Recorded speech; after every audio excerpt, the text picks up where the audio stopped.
One thing about the New Orleans Saints is that offense, it always around midway through the season, they click. They click. I don't know y'all know how I feel about the whole Adrian Peterson situation and why he's not playing. You're not that dynamic of a ball carrier. You're not in the game unless the coaches just don't trust you. And it's not like he's got. It's not like you've been taking shots at him for a few years. Man. It's not taking shots. It's speaking the reality of what the position is. Like, it's not taking shots. Everybody thinks that when you speak the truth about what this football thing is about, that people are taking shots. It's not taking shots.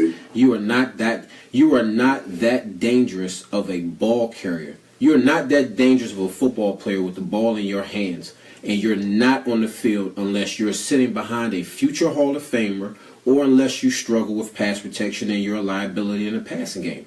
Outside of that man needs to be in the game, and it's just that simple. And it's been that way from college when I was being coached up by Mike Loxley, playing in the ACC, playing against number 1 Florida State, number 3 Carolina. It was that way then. It was that way playing for the Jets, and it was that way throughout. The only reason why you don't play when you are that dynamic of a ball carrier is that coaches don't trust you and you're a liability in the passing game. It's the only logical excuse. He's healthy. You can't deny that, DJ. It is the only logical explanation.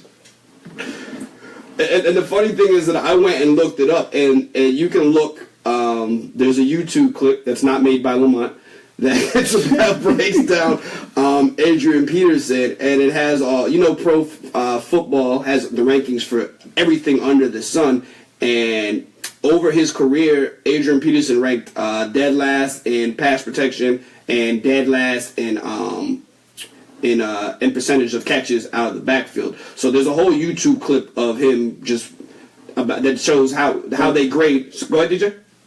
Them kind of numbers are very deceiving. I mean, how many times have we seen him in on third down and long when he's even putting them in that position? Not many at all. I would expect him to rank dead last. If he's out there the majority of them plays and still is ranked dead last, then you're telling me something. But he's not out there. No, but like I said, the thing shows and it breaks down when he is on there, especially early in his career when he was on there on pass protections and him missing the block and making it wrong. Because I do think that because like what Lamont is saying is that he's a great runner. He's essentially the greatest runner we have, and for them not to have you on the field when you're that bad of that much of a weapon, there's a reason. There is a reason for it. It's not just because you're not good. You know what I mean? And I get that. I do get it. And I brought that up just to say that you can go watch the clip. It breaks it down and it shows where he ranks on this, where he ranks on that, and they give everybody a grade, every running back on picking up blitzes and recognizing stuff. And I defer the same way I defer to you when you tell me something about basketball. I will defer to Lamont when we're talking about football. Not only football, we're talking about the running back position. And especially when he's saying as great as that boy is, it doesn't make any sense for him not to be on the field. I'll have to agree with that. But what I also say is watch every game you watch whatever running back in that game at some point is going to miss the block, get the wrong block, or... Oh, no, absolutely. But that's like saying Bruce Bowen is a good defender because there's plenty of highlights of him getting scored on. I mean, no, that doesn't mean that nobody's saying that he defends everybody, but it's not up for debate that he's a better defender than James Harden. You know what I mean? Like, you can't say James. Yeah, a lot of people score on James Harden. People score on Ron Artest too. Like, I mean, that's not what anybody's saying. That nobody makes the wrong play. I mean, people make the wrong plays all the time. On the snap of the ball, before the back even takes his first step, you can tell whether or not he knows who his responsibility is in pass protection. It's the one thing that when I've competed against guys my whole career, I knew it was this. First and foremost, it's a race to learn the playbook. If you learn the playbook, the coaches are going to trust you. That means you're going to get more opportunities, which means you're going to get more opportunities to make mistakes. Your margin of error is very small. That's just the way, it's been.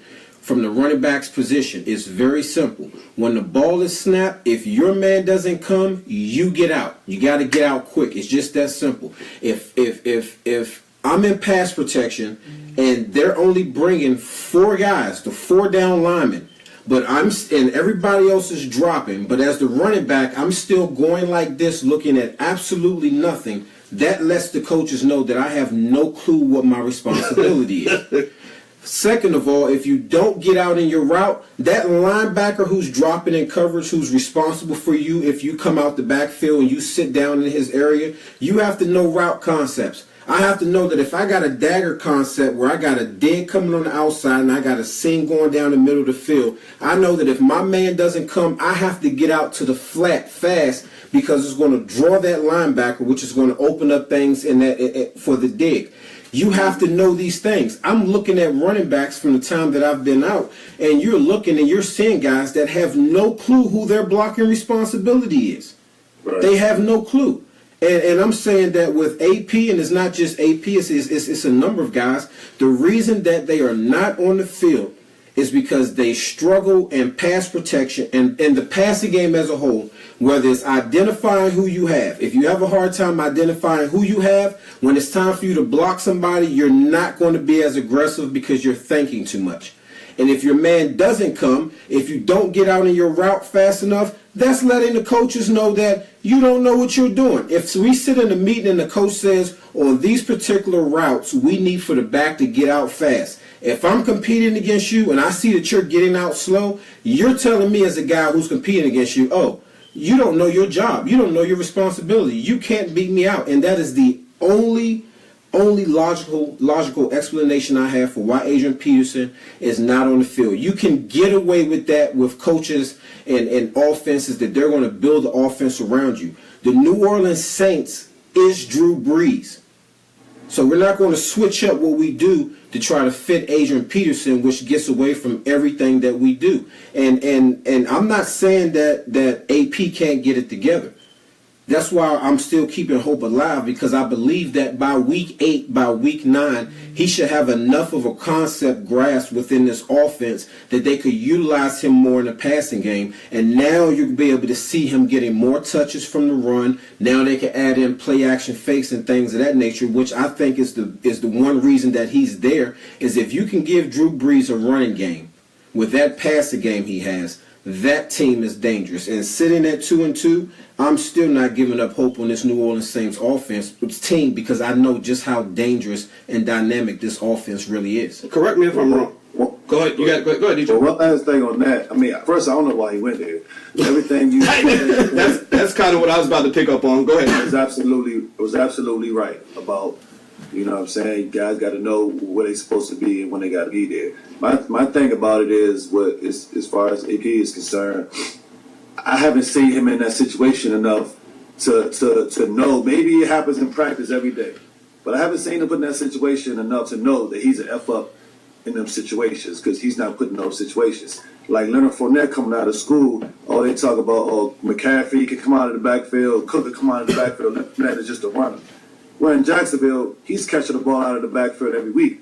And before, they saying, well, it's not something that he does. But they put him in that position. They could have just run him on first and second down like they did AP and have Fournette out of the game and on third down and on passing situations. But he's out there proving that he can do more than just run the ball. And I haven't seen AP get a chance to get put in those situations where he talked about it earlier this year. He was like excited about, well, I'll be able to do more than, just running this offense. I'll be able to come out of the backfield and catch the ball.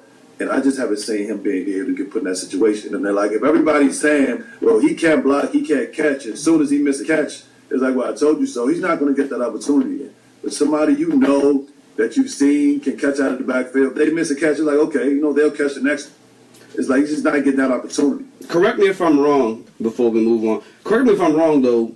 Drew Brees is most dangerous, and the Saints' offense is most dangerous out of the shotgun. That's where Drew Brees is Drew Brees. Yeah, that's where Drew Brees is Drew Brees, right? Yeah. Right. And Adrian Peterson, which there is the guy's carried the ball thousands of times, is not most dangerous out of the shotgun. So I just don't even see the match. I don't see, because what you're saying, what Adrian Peterson is used to and what he spent his 10-year career doing is either being a lone back or running out of an I formation. And what Drew Brees has spent his more than 10-year career doing is out of the shotgun. I just don't even see the marriage. I don't see. So when you're saying you're hopeful and you believe that it can work, I don't see the match. Like I just don't. It to me, it's the equivalent of like, you know, if Golden State signed Dwight Howard, like I don't see the match. Like I don't see how it matches. This is and I'll have to go back and look at this. Drew Brees is an all-around quarterback. He can work from underneath center and he can work in the shotgun. He didn't really start staying in that shotgun until he started losing his running backs. We have to remember that Deuce McAllister, when he was healthy, was a very dynamic running back for him. Mm-hmm. With that said, Sean Payton's offense, everywhere he's been, the play action game has been critical. Drew Brees is a great underneath the center, being able to turn around. And remember, Drew Brees is shorter than your average quarterback, shorter than your average, which makes the shotgun more effective. It makes the shotgun more effective, but when you're talking about a guy who knows how to work the pocket, he's had Sean Payton, so he understands the offense. You're talking about a guy that's a seasoned vet, and we have to remember that Drew Brees played in the Big Ten. He was always a short quarterback, so he's used to these situations. The reason I'm saying that I still have hope that they can get it together is because when you're trying to learn the offense, all right, it may take you a while. Especially if you've played in one system for your entire career and then you have to go to another system. When I went from New York to Oakland, while I did grasp the North's offense pretty easily, it was still a challenge in the pass protection because of just the verbiage alone. You can easily get twisted up. With that said, I think they can do it, but we just need AP to be on the field more. And I think Slim alluded to it. If you're missing pass protection in practice, and the coaches just don't trust you, you are not going to play on game day. And I'll put it this way. Right now, who would you take, Adrian Peterson or Frank Gore? I see where you're going. I don't even like to say the idea of, I feel like Frank Gore should have been out of the league a decade ago, but, I mean, based off of what you're saying, I mean, he seems like the more reliable back right now, right? He's the back who's on the field. And there's a reason that he's on the field because, like you said, he's the more reliable back. It's not that AP can't do it. It's just people really have to understand how serious these coaches, especially these offensive coaches, how serious when you're talking about the running back position, pass protection is critical. Oh, no, they broke it down, and it was funny. I know you weren't watching, but in Hard Knocks, we had a guy. I don't know if you did. You say you watched Hard Knocks this year, DJ? Or you just said you saw pieces of it?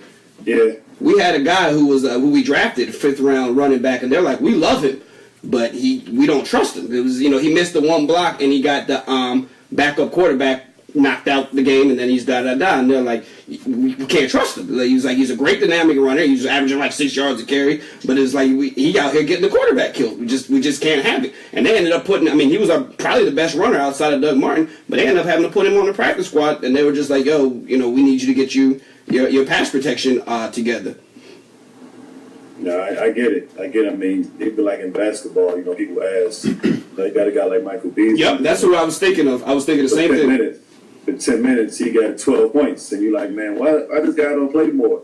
Like, yeah, because he don't know his rotations on defense. He's not getting there. And, there's little stuff like that they just don't quite trust. So I get it. Yeah, it's funny you say that, Slim, because that's the first thing that pops in my mind, too, right, is that we know Mike can score 20 a night, probably 30 a night, but, when you watch it, it's like you said, as soon as he comes in the game, he scores, and then, but not only that, he gets beat on a backdoor pass, and you said that the coaches would rather, that kills them. That's one of their pet peeves. They don't care how many points you score. You can't be asleep on defense.